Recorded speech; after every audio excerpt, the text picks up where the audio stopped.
Hi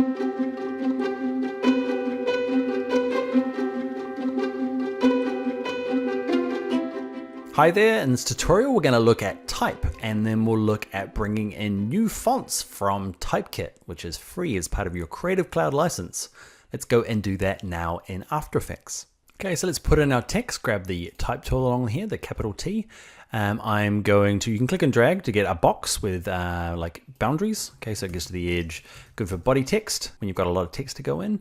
I'm going to actually see down here, this layer here, I'm going to click on it, hit delete on my keyboard. I'm going to do it a different way, just click once and you get a type box that goes on forever.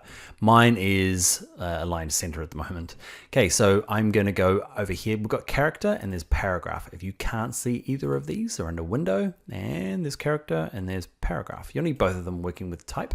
I'm on paragraph. I'm going to make my left aligned. I'm going to put in some type.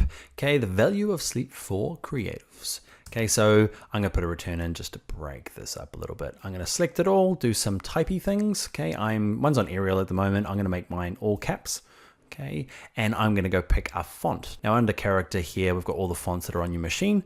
Okay, so you can pick one of those obviously, but if you've got a Creative Cloud subscription, okay, you can go off to TypeKit and get a whole bunch of new fonts. They're really good and they're free. Well, they're part of your paid subscription. So let's go check that out now. So this is TypeKit. It might ask you to log in. There's me. Hello, Daniel.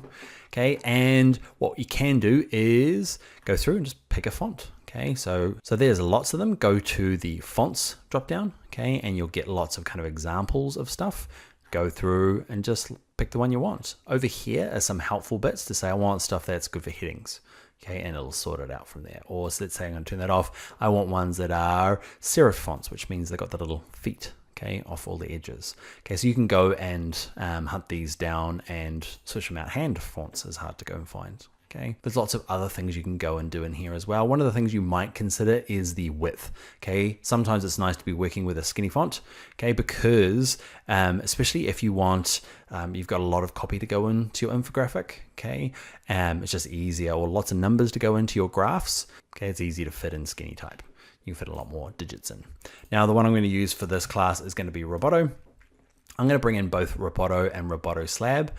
Click on one of them and then just click this button over here that says sync. I've already synced mine and that's it. Just click on sync. I'll do it for Roboto and Roboto Slab, and yeah, they just appear in After Effects. You don't have to do anything. Love it. All right, back over there.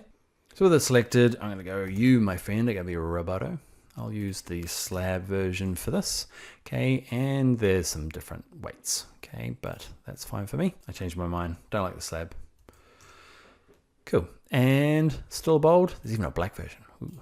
Okay, so grab back to this arrow here, selection tool, okay, to move stuff around. So I'm going to still use my left aligned. It could be centered. We'll leave it there. What I might do is, okay, there'll be times in this course where you're like, should you just move on? And this is one of those times where I start messing around with fonts for no reason other than my own pleasure. Cool, so that is going to be it for type and TypeKit because it's not that hard. Let's go and start bringing in the icons we'll use in our infographic.